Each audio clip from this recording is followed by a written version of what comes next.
Hello, everyone. This is Renee Rentmeester. I'm the creator and executive producer of the Cooking Without Looking TV show and podcast. And today we are truly blessed with quite an amazing person. His name is Michael Hingson, and he has a wonderful story. And I'm sure some of you or many of you have probably heard the story, but I will just leave that out there for now. Michael, welcome. Thank you. It's good to be here. And we've been talking about this for a while, so I'm glad we finally get to do it. That's right. I've been looking forward to it. And I just have to let you know off the top, I was a little nervous to do it because you are such a legend and, such an inspiration to all of us. And I just wanted to let you know off the top. Oh, my goodness. Thank you. Well, here we go. Could you tell us a little bit about your early years, and then we'll get into the story that I'm certain everyone will be waiting for.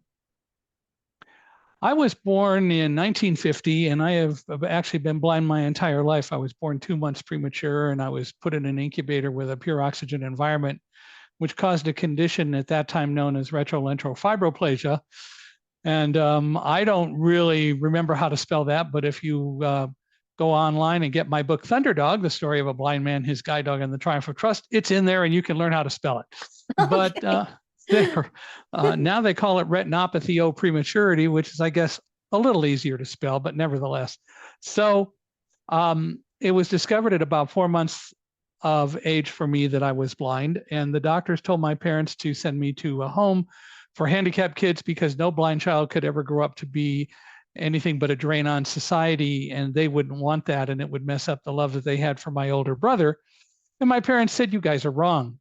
This was in Chicago with the most learned medical people in the area, and my parents said, "You're wrong. He can grow up to do whatever he chooses, and we're going to give him that chance." And they did. And so I grew up with that kind of an attitude. I grew up not really thinking a lot about being blind or not, and I still really don't. I know I'm blind, and I know that makes me different from a lot of people. But the reality is everyone's different from everyone else, and we can get into that discussion as we go forward. But the bottom line is blindness isn't the issue; it's societal attitudes that's the big problem that most of us really face when it comes down to it. But I grew up, went to college, have a master's degree in physics from the University of California at Irvine. And I worked in a number of different kinds of jobs and positions. And then September of 2001, on September 11th of 2001, I was working at a job I was hired to do, and that was to have opened an office for a company, Quantum Corporation. And I was asked to open an office in New York City. And I did. We opened it on the 78th floor of Tower 1 of the World Trade Center. We opened in August of 2000 and worked very well, successfully. I achieved all the sales goals that were assigned for our office. My staff did well. I was the leader of the office. And I did a couple of things that, as the leader of the office, most people wouldn't necessarily do. That is to say, I spent a lot of time walking around the World Trade Center, learning where things were, because I didn't read signs, needless to say, being blind.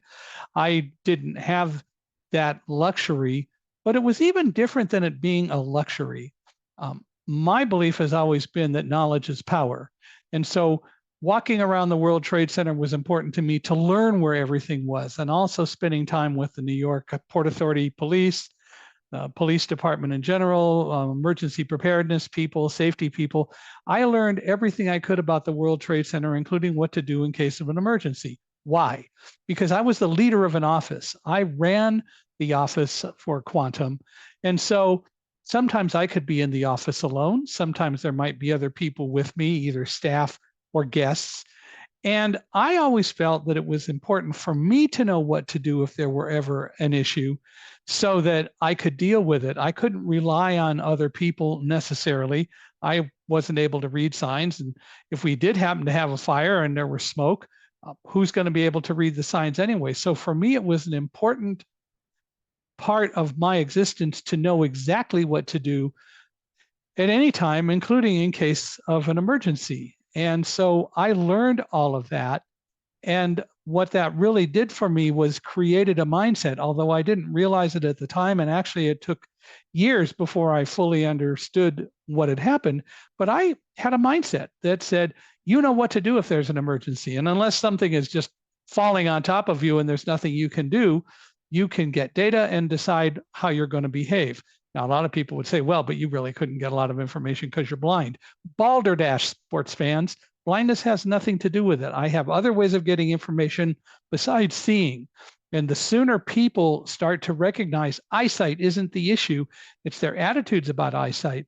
And they both respect and accept that I can get information, but also that as a society, we make ourselves more inclusive and make sure that that information is more readily available to me. As soon as we start to realize that, then we're going to be a better world all the way around. Because I had to go seek all of that information. It wasn't an automatic part of the process of a blind person being in the World Trade Center, and it mostly isn't an automatic part of the process for a blind person being anywhere that they're given the information, because people just assume, well, you can't do it because you can't see. So anyway, I learned all of that on September 11th, 2001. Of course, the world changed, and we had to confront the fact that I was up on the 78th floor of Tower 1, and things began to happen. So kind of that's a brief story that gets us up to September 11th. Well, Michael, and this is, this is like such an amazing story. Can you take us there at that moment, at that day, what you were doing, what you were feeling, what your thoughts were as these things were starting to happen? Well, so the first thing that occurred is we heard kind of a muffled explosion, more of a thump than anything else. And literally the building began to tip. And the reason that the building tipped is because tall buildings like that essentially are best viewed as springs. They have expansion joints. They're made to buffet in the wind. They're actually made in case they get hit by an airplane, because it actually happened in the 1940s. A military aircraft hit the Empire State Building because it got lost in a fog bank. Now, to be real clear, the airplane hitting the World Trade Center isn't what brought it down. What brought the towers down was the additional infrastructure that was destroyed when 26,000 pounds of jet fuel exploded and further damaged the infrastructure. If it had just been the airplane, that would have been one thing, but the jet fuel made all the difference in the world. And even then, the building's designs worked perfectly and they didn't fall over. They did lean, they came back, and then when they went down, they went straight down. They pancaked down, which is what they were designed to do.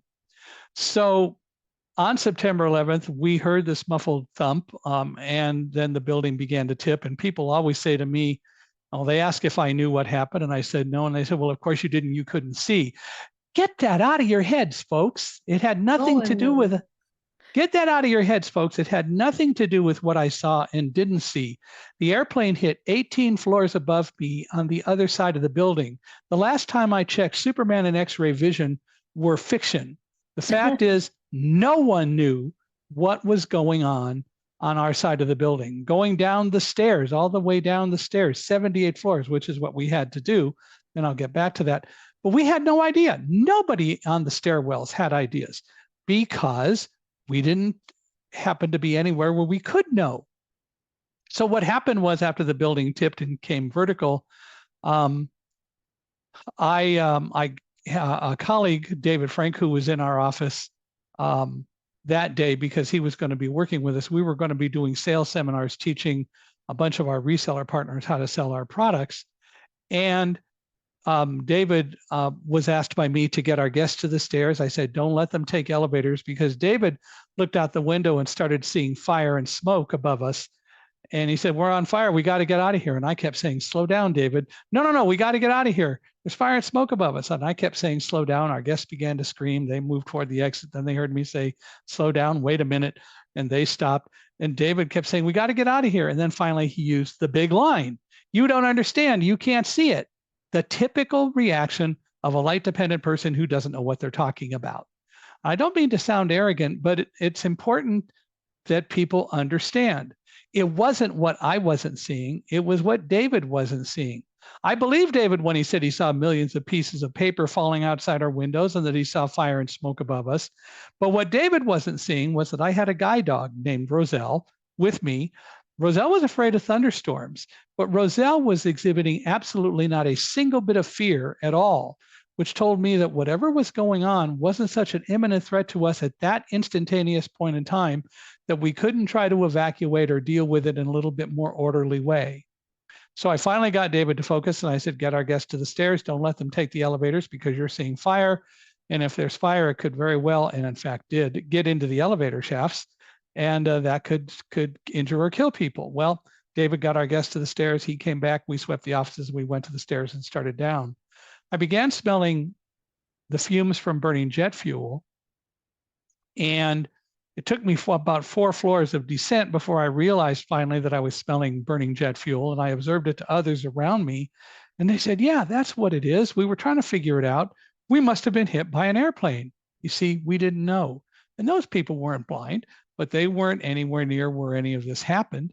They were on our side of the building as well. So the bottom line is we had no clue other than we smelled fumes, so we assumed an airplane hit the building, but we had no details at all as to what was going on. Michael, We made it, yes. how many people did you lead out at that point? Oh, who knows? There were people all the way up and down the stairs. You know, there were what 26,000 people in the towers that day. So didn't stop to count, very frankly. I didn't know if it was just your, the people in your office. Everybody was evacuating. Everybody was evacuating. There was no question about leaving. When the building tips like about 20 feet and then comes back, there's no question about getting out. So there were lots of people on the stairs, and there were more people as we went down the stairs. So for me,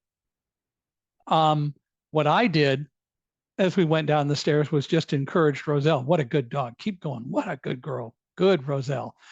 Because I wanted her to know I was okay. She had to sense that there was a lot of fear on the stairs, but it was important for me to keep her focused by telling her she was doing a good job and not being afraid myself. So she helped me in that sense, and I helped her in return. It's a mutually beneficial kind of interdependent relationship that we have, and that I have with every guide dog, and we should have. It's a team relationship.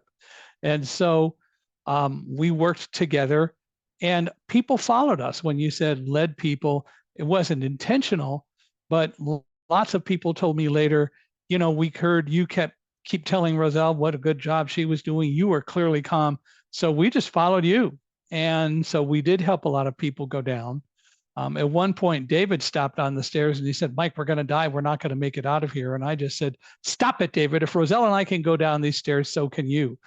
And I literally snapped at him very deliberately because I needed to get him focused.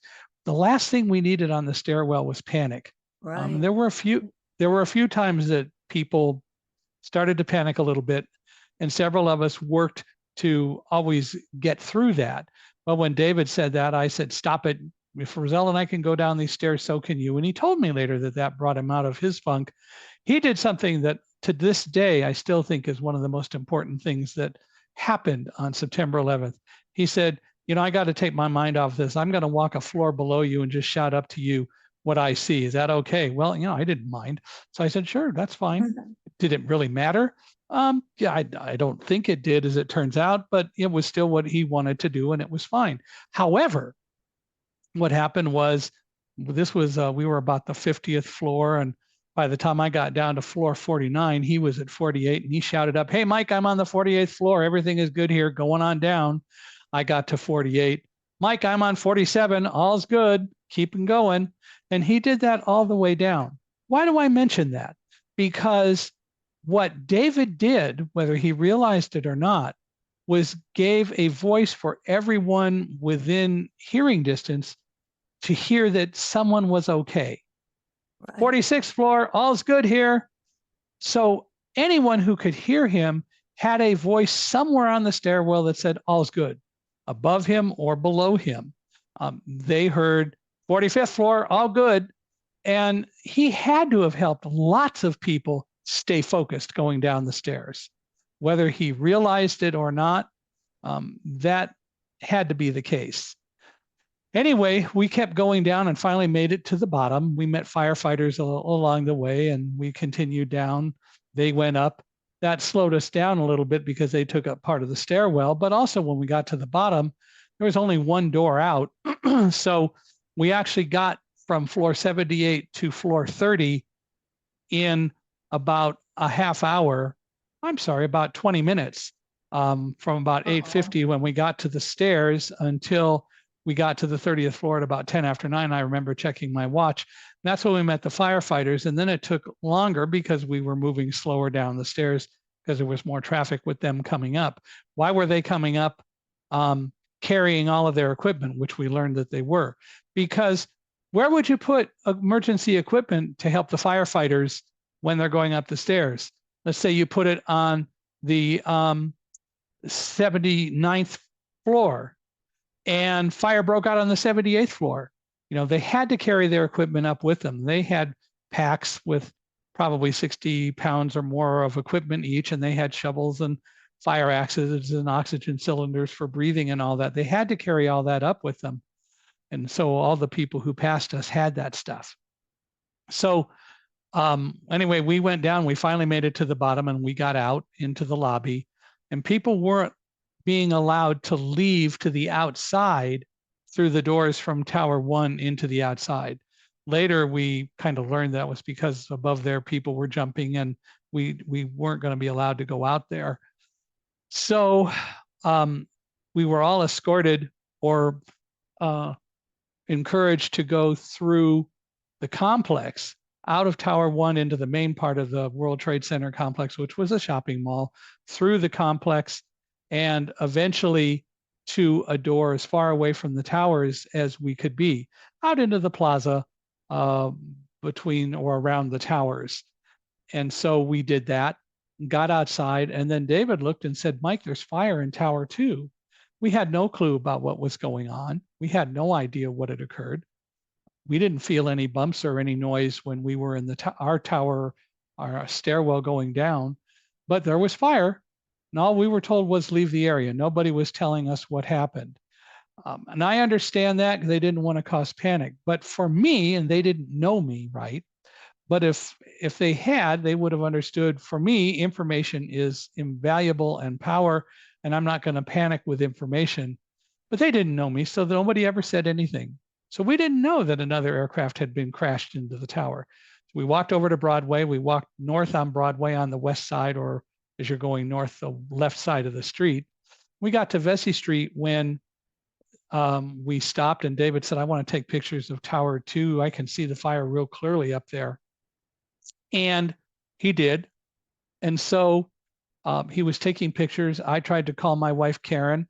I had called her just before we left to let her know that we were leaving, and she wanted to know more. And I said, "All I know is there's an explosion or something. We don't know what happened." The media hadn't gotten the story yet.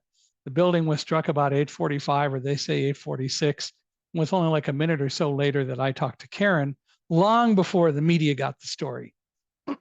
And so we, I told her all that. And then when we got outside and I tried to call her while we were standing still while David was taking pictures, I couldn't get through.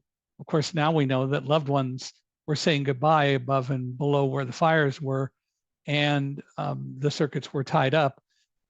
I had just put my phone away and David was putting his camera away when a police officer yelled, "Get out of here, it's coming down." And we heard this rumble that became this literally deafening roar. And I described the sound as kind of a combination of a freight train and a waterfall. You could hear metal clattering and glass breaking, and then this white noise sound as the building pancaked down. Everyone turned and ran. David turned and ran. Everyone ran. I just took Roselle by the harness, lifted her up, turned her 180 degrees, and we started running back the way we came to get away from the tower. We got to the next corner, Fulton Street, turned right on Fulton. I ran about maybe 25 yards and suddenly caught up to David, who realized that he had left me and was going to try to come back and find me, but I found him first, and just turned out that we ran the same way. And so we continued to run again. Then he apologized for just running off. And I said, David, don't worry about it. I understand. Let's keep going. And suddenly we were engulfed in the dust cloud, all the dirt and debris from Tower 2's collapse. And it was so thick that David said he couldn't see his hand 6 inches in front of his face. And for my part, I couldn't, well, I could breathe, but with every breath I took, lots of junk just went down my throat into my lungs. We were ingesting all of that stuff. And we knew we had to get out of it. So I started telling Roselle, right, and gave her hand signals, right, to try to get her to turn right into the first opening to the building that she saw. With everything that was going on, I don't know whether she could hear me or see my hand signals or not, because it was pretty noisy and all that. But all of a sudden I heard an opening on my right, and clearly she must have known what I wanted, because she turned right, took one step, stopped, and wouldn't move. She planted her feet and wouldn't move. Come on, Roselle, keep going. She wouldn't move. And I realized she's a guide dog. There must be a reason. Wow. So I investigated a little bit and discovered that we stopped at the top of a flight of stairs, which is exactly what she was supposed to do. So she got a hug for that. And then I said, come on, forward. And we went down the stairs into the Fulton Street subway station. There were some other people down in the little arcade lobby to the station, and we were there for a couple of minutes. And then a guy from the subway system came up and found about 8 or 9 of us there. And he introduced himself as Lou, an employee of the subway system. And he took us down to a locker room where there was a water fountain, and there were benches, and there was a fan. And we sat there for about 10 minutes or so. And then a police officer came and said, you need to leave now. You can't stay here. The air is clear up above. And again, wouldn't tell us anything. Just turned and walked, and we followed him back to the stairwell, up the stairs, and got outside. And David looked around and he said, oh my God, Mike, there's no Tower 2 anymore. And I said, what do you see? And he said, all I see are pillars of smoke hundreds of feet tall. We stood there for a second, and then we just continued to walk west on Fulton Street for almost, well, 10 minutes or so, maybe closer to 15. And we were in this little plaza area when we heard that freight train waterfall sound again. And David looked back and said, there's another dust cloud coming. And we assumed it was our tower collapsing. There was a little retaining wall that we got behind and ducked down. And when all the wind passed us by and the noise stopped, we stood up, and David looked around and said, oh my God, Mike, there's no World Trade Center anymore. And I said, what do you see? And he said, all I see are pillars of smoke, fingers of fire and flame hundreds of feet tall, but the buildings are gone. We stood there for a minute, and then I tried to call Karen again, and this time I got through. And she's the first one who told us how 2 aircraft had deliberately been crashed into the towers, 1 into the Pentagon, and a 4th was still missing at that time over Pennsylvania. So what's the lesson? Blind people, anybody with disabilities, anyone can be anywhere at any time when something happens. And the issue is, how are you going to deal with it? For my part, I had developed a mindset, as I mentioned earlier, that said, you know what to do in an emergency, because I spent time preparing. It wasn't a matter of reading signs, and it wasn't a matter of just getting to the bottom and out of the World Trade Center building. It was dealing with an emergency in general. No, so that's kind of one lesson. And so I learned and developed a mindset. And so ever since then, the media got my story. And then a lot of people started calling and saying, would you come and tell us what we should learn about the World Trade Center? Lessons that are still as relevant today as ever, if not more relevant. And would you talk to us about your story, which is just as relevant as ever, but more important, it's a story of teamwork and trust and leadership and survival. So people asked me to do that, and I decided that selling life and philosophy was a whole lot more fun and interesting than selling computers. And so as a result, I started doing that, and I've actually been speaking now for 22 years, and it sort of subsided during the pandemic, but hopefully it's picking up. And I will just say to anyone who is listening, if you need a speaker to come and speak at an event, love to talk with you about it. You can reach me at speaker@Michael Hingson, that's MichaelHingson.com, speaker@michaelhingson.com. Go to our website, www.michaelhingson.com. I'd love to chat with you. During the pandemic, I also developed a relationship with a company called Accessiby, and I now work for Accessiby in large part. Accessiby is a company that makes products that will assist website developers and owners and making their websites more inclusive for people with disabilities. And because of their requests and my involvement with them, we have started a podcast called Unstoppable Mindset. Renee was on it. And Unstoppable Mindset, where inclusion, diversity, and the unexpected meet. So I hope people will listen to that as well. But the story is one that is relevant today, if not more so than ever, because it's all about preparation. It's all about recognizing that you shouldn't just rely on eyesight, you should rely on knowledge. You should rely on understanding and knowing what to do. So when I go somewhere now, I always make sure I know where the emergency exits are.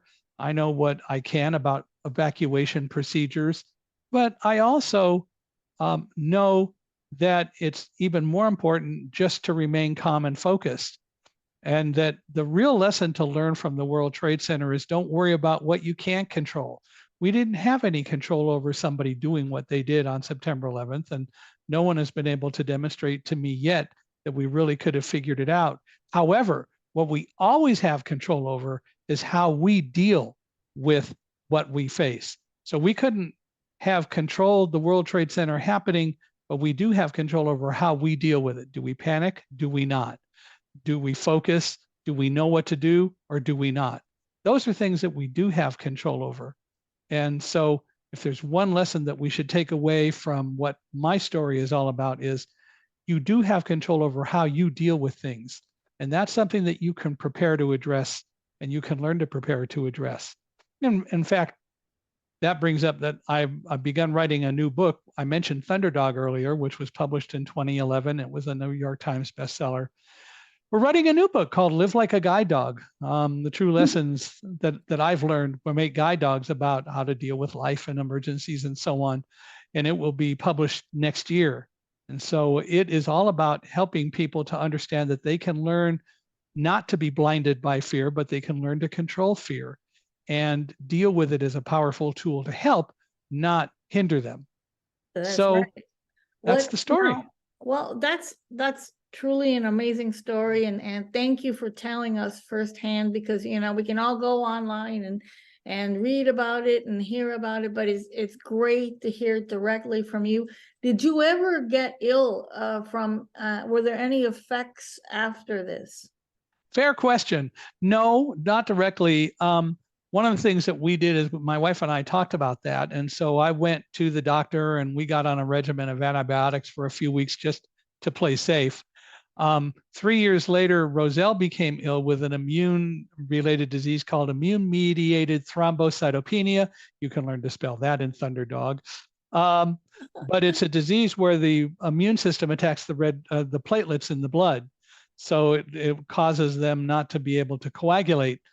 It's usually caused either by ingesting toxins or something genetic, and Roselle didn't have anything in her genetic makeup that would cause that. So it is my belief that September 11th related to that, and so she did get it. She was able to work for 3 more years. We suppressed her immune system with meds, but in 2007 she retired, and then she lived as a puppy in the house for 4 more years and passed away in 2011.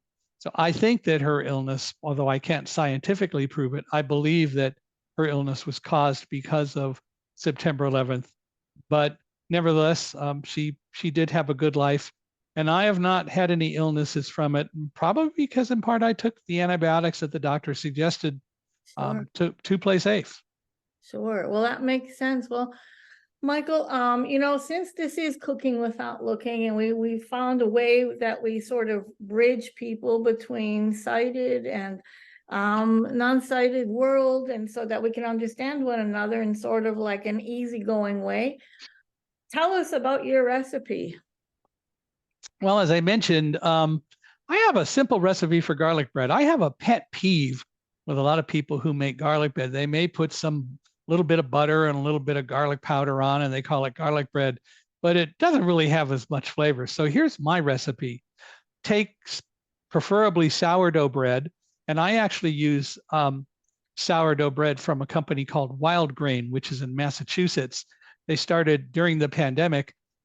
They ship you par-baked breads. They're frozen, but they're partially cooked They ship around the United States. And then you put it in the oven and you finish baking it. So I love using their sourdough. It's wonderful. Good sourdough bread always enhances garlic bread. But what I do is I slice it or split the loaf in half. I am pretty liberal with putting butter on the loaves, on the half loaves or the slices. And then I use garlic salt. And I don't overdo it, but I put a fair amount of garlic salt. It is to taste. And then I use grated or dried Parmesan cheese. And I put the Parmesan cheese on. And then and only then do I put it in the broiler and broil it to make the garlic bread. The Parmesan cheese makes a big difference in the taste. It's something that my wife Karen taught me, and I do it every time. In fact, I snuck a few pieces of garlic bread with something Wednesday night and love it. So it's a simple recipe. It is somewhat to taste, but you got to use butter because it's better than margarine from a taste standpoint, and it's just as healthy. It's just as healthy. And then you put garlic salt, not garlic powder. And again, it's to taste, so you don't want to overdo it. And then I'm pretty liberal with Parmesan cheese, and then you broil it. And so it's broiling it typically at 400 degrees or whatever. Like I use an air fryer and I use the broiler function. So it's 400 degrees. And I do it for, depending on how crispy I want it, between 4 and 5 minutes after the oven preheats. Works well. Well, that sounds amazing, Michael. That just sounds tremendous. And I'm going to give that a try. And I just want to say thank you again for taking your time to be with us today. And again, do you want to go over how people can reach you? Sure. Again, my website is www.michaelhingson.com. That's MICHAELHINGSON.com. You can go visit us at www.michaelhingson.com/podcast and listen to any or all of the podcasts there. But it's also available, the podcast called Unstoppable Mindset, where inclusion, diversity, and the unexpected meet, is available anywhere podcasts are available, including YouTube, as we do record videos as well. You can certainly find more about us at www.accessibe.com, ACCESSIBE.com. But also, if anyone is looking for a speaker, I'd love to hear from you. Please email me at speaker@michaelhingson.com. Thunderdog is available anywhere books are sold. It was published by Thomas Nelson Publishing, which is now part of HarperCollins. And it is available. You can certainly get it on Amazon, but you can go to your local bookstore, and if they don't have it, they can certainly order it. It's available in all forms that one can imagine. It's also available on audio through Audible. So hope people will get it and they'll read it. But I'm hoping some of you will decide that you need a speaker to come and we'll tell the story in a lot more detail than we could do it in the short time that we had here, and go over more of the lessons that people should really take away from September 11th. And we can talk about other things. I have another talk I love to give called Moving from Diversity to Inclusion. And that talk is as it is because diversity, if you ask people what is diversity, they'll talk about race, sexual orientation, and gender, and a bunch of stuff, and never about disabilities. And so diversity's ship has sailed without disabilities, but we won't let them do that with inclusion. Well, we're partially inclusive. We don't do with disabilities, but we do other stuff. No, you can't be partially inclusive. You are or you're not. There's no middle ground.